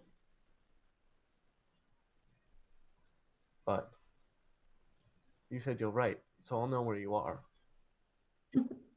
Yes, of course. However, I can't do anything more about it anyway. I think I'm all dried up.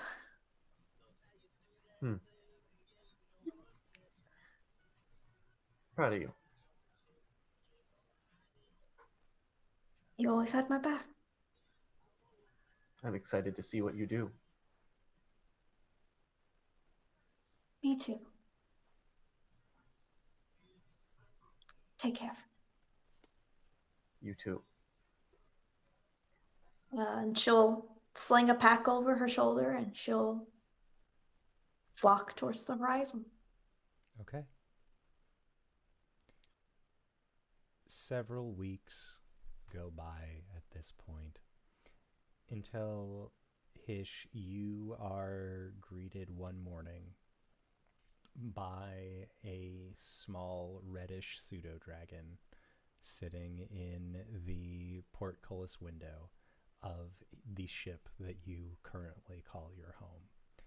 And you know that Talia and Bims are here. I think we see that for the last few weeks, Hish has been looking at places, but mostly just sailing Triumph. We see him teaming up with Jill's brother, spending his time trying to make a business out of it. A legitimate one, for once. Hish, the councilman's seat is still vacant. Would Hish like to begin making their way into joining the trade princes of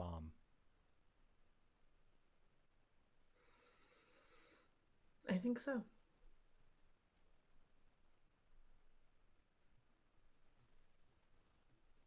Yeah, I think he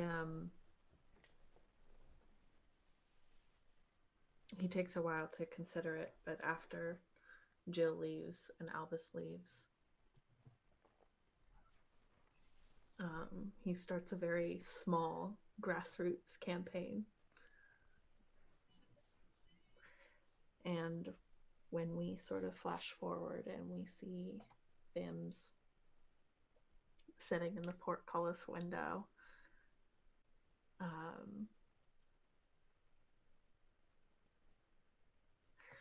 Hish smiles and he stands up, walking out of his office and down into the kitchen, where I presume he would find Ulman. That's a fair assumption. And he comes in with a skip in his step and he says, "It's time." Already. Oh. I am so excited for you. Don't expect me back for a couple of days. And I'll keep everything neat. Appreciate it. I think he sort of bumps you and he grabs 2 mugs. He fills them with coffee. He grabs a basket that I think he had made the night before. And we watch him with the same skip in his stride step off the ship and walk up into the hills, and we see him wait before dawn has even arrived at the edge of town. He sits below a tree and leans his back up against the trunk and waits with 2 cups of coffee in his hand before the sun breaks over his face, and eventually we see this sunlight broken by the shape of a woman. And Talia stands there with the sunlight beaming behind her. And we see his smile return as he opens his eyes. And he looks up at her. And he says, "You look ridiculous with those goggles on."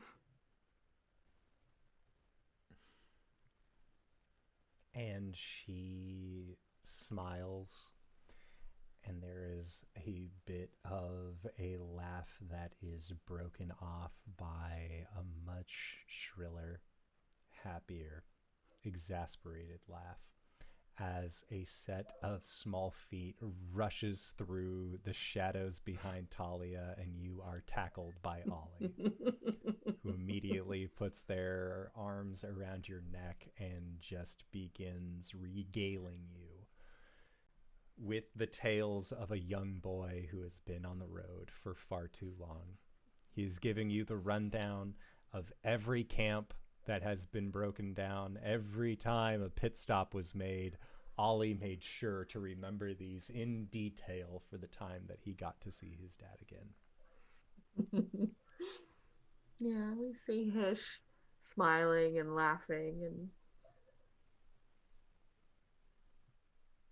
embracing Ollie and just enthralled by all of these stories. And sort of inviting them both to sit down in the grass with him, as Ollie spends probably more than an hour, as you said, regaling these tales. Oh yeah.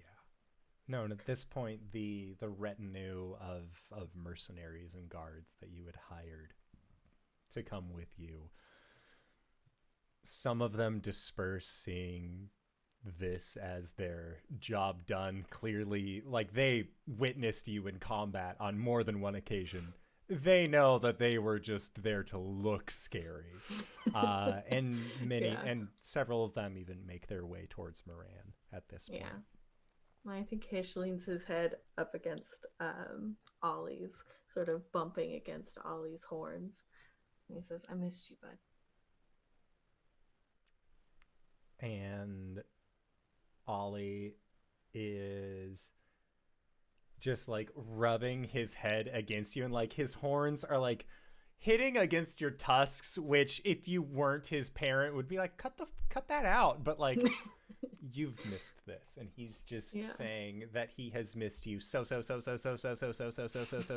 and like runs himself out of breath.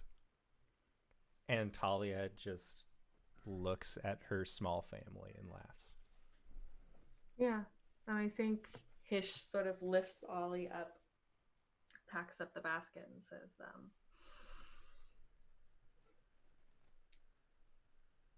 "Run on ahead, bud. I'll take you to the ship in a minute." And two of these armed guards also like make sure to keep Ollie with them, and they will begin heading off towards Moran. Yeah, and Hish and Talia aren't far behind, as I think Hish sort of turns to look at her and extends his hand. She will take it. Yeah, I think. And she gives it a gentle squeeze when she does. Yeah, he squeezes back and he pulls her in and sort of runs his thumb down along her cheek.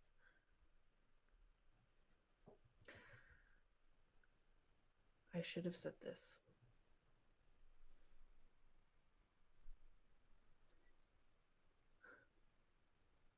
So long ago. But I do love nothing in the world so well as you. And you see she gives her eyes close a little bit, and you see like a huge smile cracks on her face, and she laughs and just says, "Words weren't always your strong suit, but I don't mind." And she pulls you in for a smooch. Yeah. Yeah, he kisses her back. And I think that's where we fade. Okay. On Hish. Back on the ship, Ulman, you can hear footsteps walking up the gangplank. And there is a knock on the kitchen door. And when the door opens, you see that it's one of the guards that you and Hish had hired to watch over Talia. And when they come in and they close the door behind them, they look you up and down and say, "Well, I'm only going to ask this once.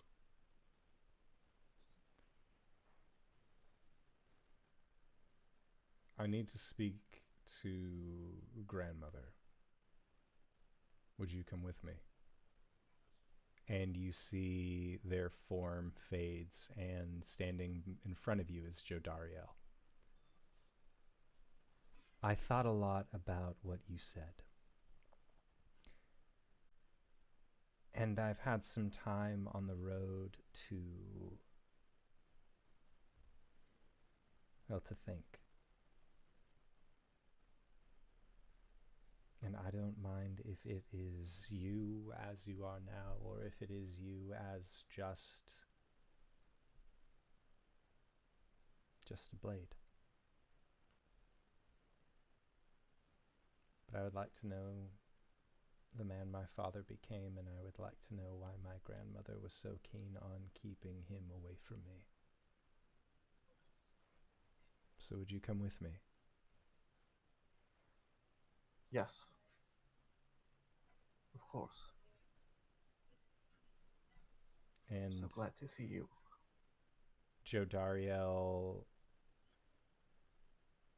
is like standing maybe like 2 to 3 feet away from you. She doesn't necessarily know what the protocol is for this, but she will, like, she puts both of her arms up and then, like, extends a hand out. She doesn't know if it's like, can I? Ulman will pull her into a hug. And her arms just, like, shoot straight to her sides when you do this, but then her shoulders relax, and there is a visible weight that is lifted. Yeah, he gives her a nice long hug as he holds her close and just kind of like takes in being close to his daughter and then slowly steps back and, with his hands on her shoulders, and gives her a look up and down and, well, I think you took after me well enough. And there is a smile, the slight creases of a smile, but like she squints her eyes a little bit and it seems more confused. She still doesn't really know you that well, but she understands what you're meaning. How far do we have to go? And she laughs and says, Tribor is a long ways away, Father.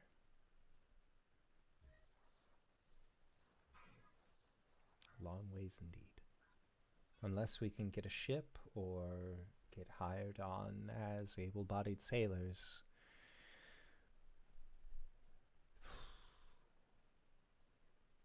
At least half a year.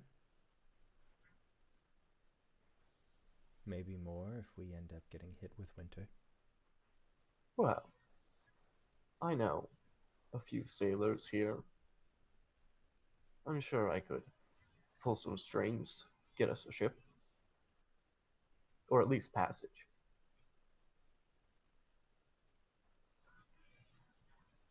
And she is agreeable to this. So Ulman, do you wait for Hish to get back to let him know where you're going? Mm-hmm. I think he says, but before we go, I have an obligation to tell my friend where I'm going, so that they know when I'll be back. And Jodariel nods, and as she gets close to the door that would then go back out onto the deck, she puts back on the guise of this rather gruff-looking mercenary individual that you realize now the depiction that they have taken on is most certainly the reason why Hish picked them.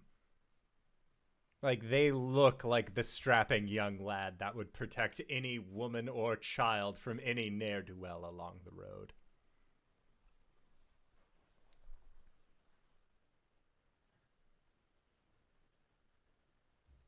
All right. Yeah, so I think I probably encounter Ollie first, don't I? Yeah.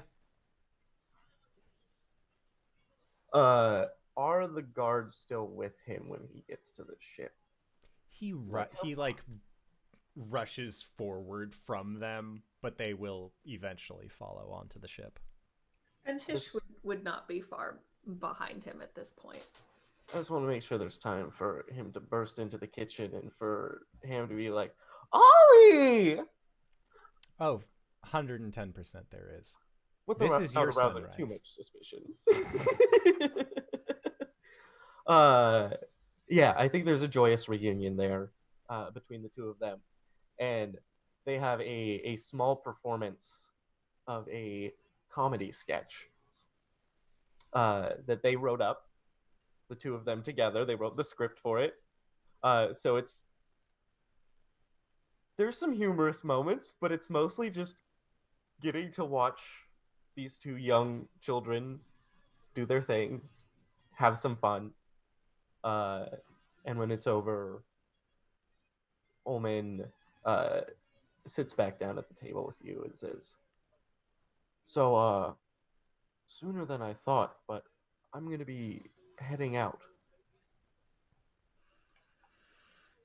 You're leaving me already, my friend? I'll be back. And I think, hopefully, sooner than our other friends. But, she showed up, my daughter. And we're gonna go see that egg. Well, I hope that your time is well spent and that your blade is well sharpened. Oh, I'm always sharp. That is true. I will miss you. Oh, I'll miss you too. Keep an eye out for a good house for me. Well, I adore living on the ship. It's, not permanent. I think I did spy 2 houses for sale next to each other. I'll see what Talia thinks about it. I like that idea. I think so too. I'll see you soon, friend. I hope so. I think he pulls you in for a big hug. Yeah, Ulman gives you a big hug.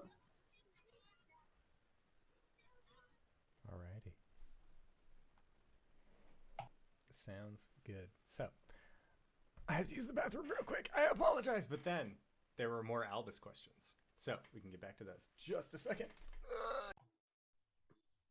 So tell me, did you get a 2-bedroom house or a 3-bedroom house?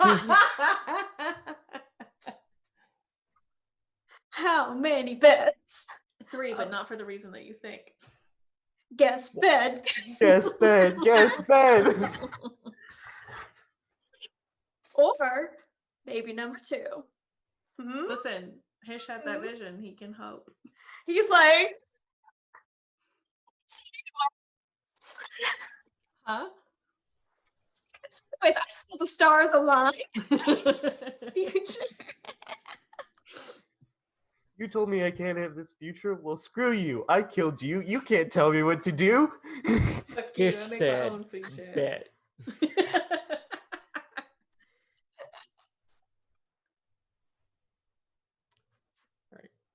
So, I mean, I guess it's going to take 15 to 20 years for Albus to get back to the material plane.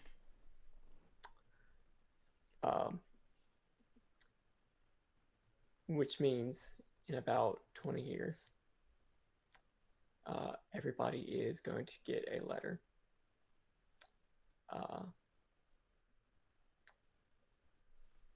Saying, essentially on the 20th anniversary of the day that we went to the haunted house to Hey, sentimental.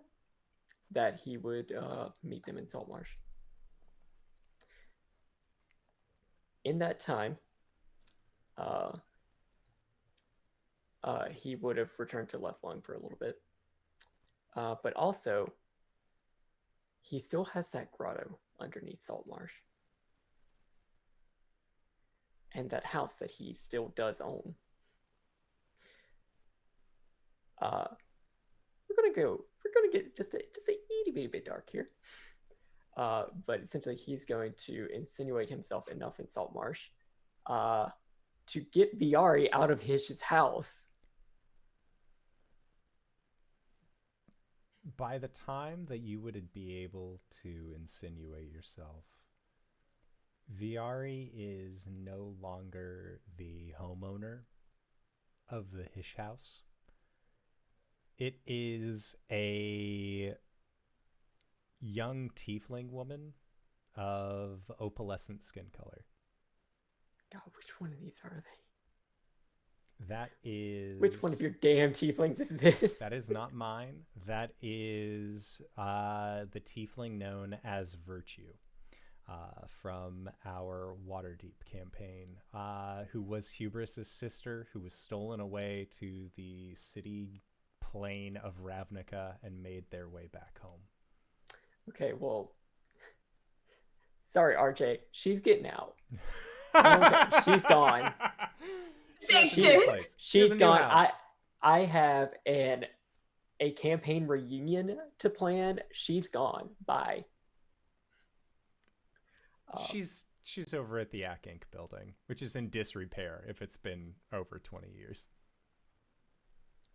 Oh yeah, no, that's gone. Especially too. if Albus has anything to say about it in post. No, it's gone. But yeah, 20 years. If everyone does arrive in Saltmarsh, they are going to see an unchanged Albus awaiting for them.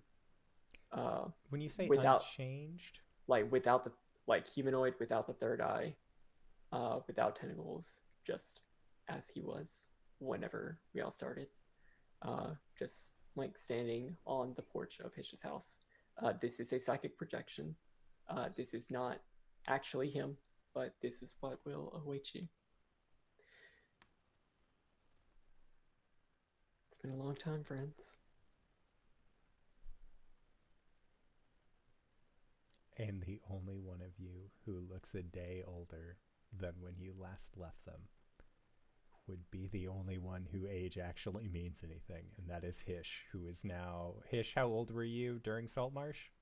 Oh God, he was in like his mid-30s, so he's probably in his 50s by now. Hish is going on 60 here pretty soon.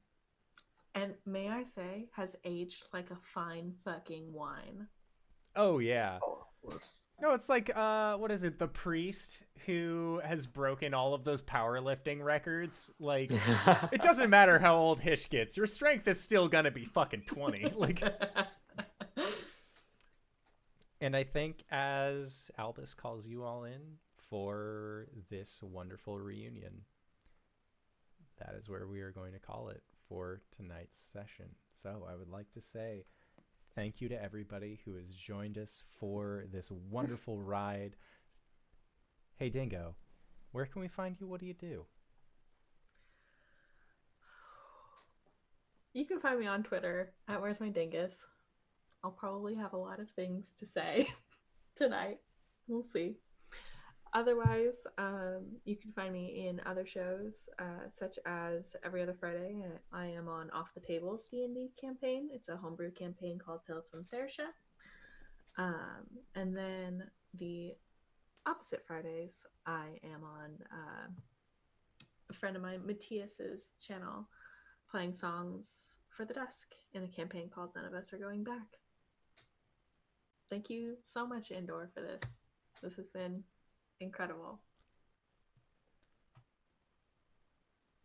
Hey, what's up? It's your boy. Just thinking about his voice and having some feels. You can find me on Twitter at Reeves_bot. I probably won't tweet anything about this because I don't really tweet much, but, you know, I'm there. You can also find me on Twitch at Reeves_bot on Sundays, where we're playing some Dungeon Defenders, although probably going to be playing the last of that this week before we move on to something else. That's 10 a.m. to 1 p.m. Sundays mornings, Pacific Standard Time. Chill, have a good time. Hoi! It's me, it's Cyber. Yeah, boy. Go to cyberwolf1201.live to see most of the things that I'm doing. The Patreon where I do Tal'Dorei conversions, including one of Ghosts of Saltmarsh that is available for free. You can have all these sorts of salty adventures with maybe just a little bit less romance covers or more. I mean, I don't know what you want to do in Exandria, but like, do it on the Menagerie Coast if you want to. It's for free. I do other stuff too. Got a Twitch that, you know, hopefully if everything gets set up correctly, we'll be streaming from the new house very, very soon. Starting a run of Final Fantasy VII, where after every single encounter in the game, I'm gonna do as many push-ups as rounds it took. It's gonna hurt. It's gonna hurt so much. So tune in to see that. Tune in to see me in pain. All the archives of those sorts of things go to go to YouTube, youtube.com/cyberwolf1. Oh, you can donate bits for more reps too. I'm a sucker for pain. youtube.com/cyberwolf1. There's the podcast I with Nen I do. There's more stuff. Yeah, let's talk about it. Look, she's even got the shirt. We got merch. We got merch at that website too, including my like Tiamat stuff. Speaking of Praise Queen, yeah, you can find me also playing games on this channel on Mondays. I play Arjan the Dragonborn. Praise Tiamat. I might be doing other things. I am also on Saturdays on Purdy Stutter's channel, playing Kurik, the druid who's not a druid. It's fun. DanaeKeener.com. And I'm KyleWithAnN, otherwise known as KyleWithAnN on Twitter and Twitch. If you want to see what I'm up to during the week, you can check my Twitter for one, or two, Jabroni.tv. Jabroni TV. Yeah, it's a website that our good friend Liz made that has some of mine and my friends, not only our video game streaming schedule, but also the tabletop streams and podcasts we're a part of.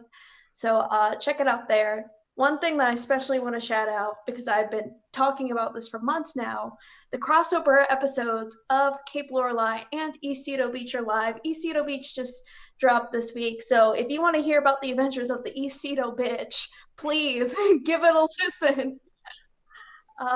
But thank you guys so much for having me, Endor for being an awesome DM, and for Connor, Dingo, and Reeves for being awesome players. And yeah, gonna miss it. We're gonna go cry now. Yeah. And if you've made it this far, you probably already know who I am. But if you don't, hey Acorns, what's up? It's me, your buddy, your pal, your friend, the Indoor Adventurer, the showrunner here at twitch.tv/Indoor Adventures.